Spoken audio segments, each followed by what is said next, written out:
Vetëm kur ndodhin tragjedi, kujtohen në Vlorë që në shumë raste nxënësit të kontrollohen kur hyn në klasat e mësimit.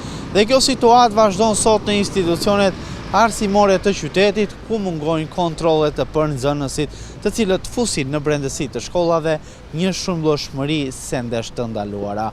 Kjo situatë vazhdon pa përjashtim në çdo institucion arsimor, teksa ajo çfarë vihet re është fakti edhe se siguria në shkolla ka rënë, me efektivët e policisë të cilët për të ruajtur territorin jashtë shkollave, kryesisht në oraret e pikut të nxënësve mungojnë në Vlorë. Vrasja e 14 vjeçarit në kryeqytet pas një konflikti me shokun e tij të shkollës solli në vëmendje edhe një herë sigurinë në shkolla.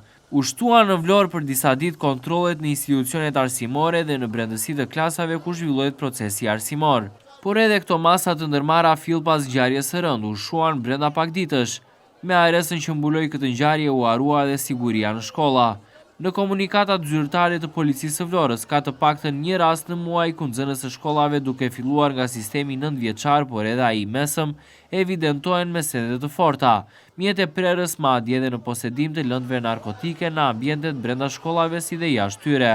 Madje posedimi i mjeteve prerëse, sendeve të forta që nxënësit i mbajnë nëpër çanta në rast të konflikteve që nisin pikërisht brenda mureve të shkollave, përkthehen jashtë territorit në konflikte me persona të lënduar dhe të plagosur. 10 raste çdo muaj të adoleshentëve në Vlorë që zihen me doreza ekuri, përdorin thika gjatë konflikteve, sende këto dhe mjete prerëse që mbahen sigurisht nëpër çanta.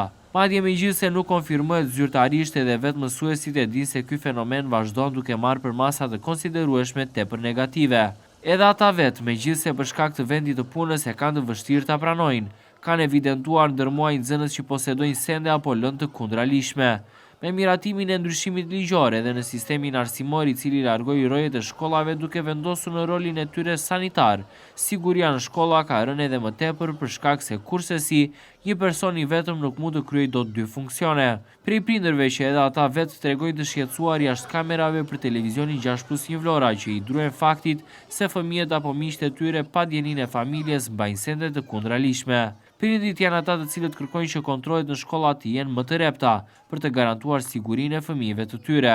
Ky fenomen sigurisht nuk zgjidhet vetëm me angazhimin e sistemit arsimor, por edhe me angazhimin e strukturës së qelizës së shoqërisë dhe familjes. Poshtimi i kontrolleve në institucionet e sistemit arsimor frenon fenomenin duke dhënë impakt pozitiv në uljen e rasteve të dhunës dhe adoleshentëve që duke ndjekur modelet e TikTokut për të treguar fortësi mbajnë sende të kundralishme dhe zihen pas shkollave për motive banale nga më të ndryshmet.